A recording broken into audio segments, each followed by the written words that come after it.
Voici l'audio du commentaire concernant Deutéronome, chapitre 31, les versets 6 à 8. Fortifiez-vous et ayez du courage.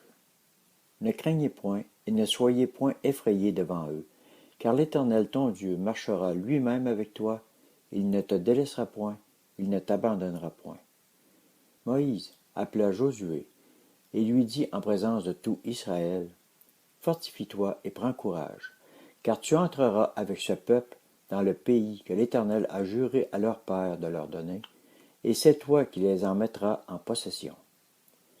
L'Éternel marchera lui-même devant toi, il sera lui-même avec toi, il ne te délaissera point, il ne t'abandonnera point. Ne crains point et ne t'effraie point. Commentaire. Fortifiez-vous et prenez courage. Voilà l'ordre que l'Éternel donne à son peuple, lorsqu'il se prépare à rentrer dans la terre promise. Moïse donne le même ordre à Josué. Sûrement que chaque enfant de Dieu se doit de recevoir le même ordre. Fortifie-toi et prends courage. N'arrive-t-il pas parfois que nous perdions courage, que nous trouvions les temps difficiles, parce que le Seigneur prend trop de temps avant d'agir? Fortifions-nous et prenons courage. Psaume 121, verset 4. Voici, il ne sommeille ni ne dort, celui qui garde Israël.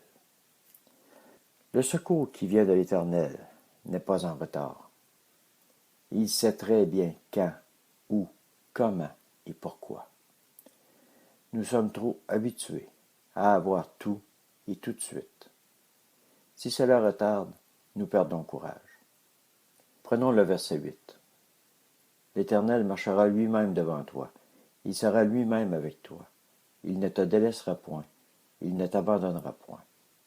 Ne crains point et ne t'effraie point.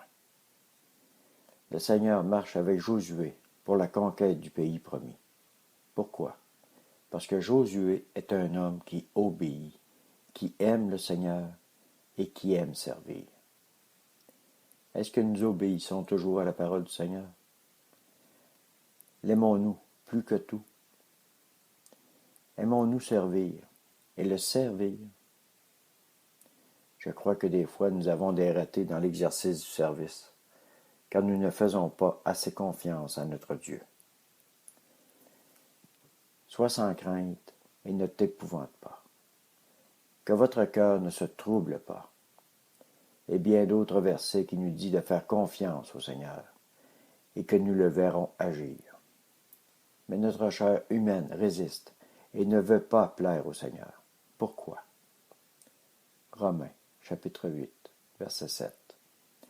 Car les tendances de la chair sont ennemies de Dieu, parce que la chair ne se soumet pas à la loi de Dieu. Elle en est même incapable. Voilà la réponse. Alors que faire? Romains, chapitre 8, verset 13. Si vous vivez selon la chair, vous allez mourir. Mais si par l'Esprit vous faites mourir les actions du corps, vous vivrez.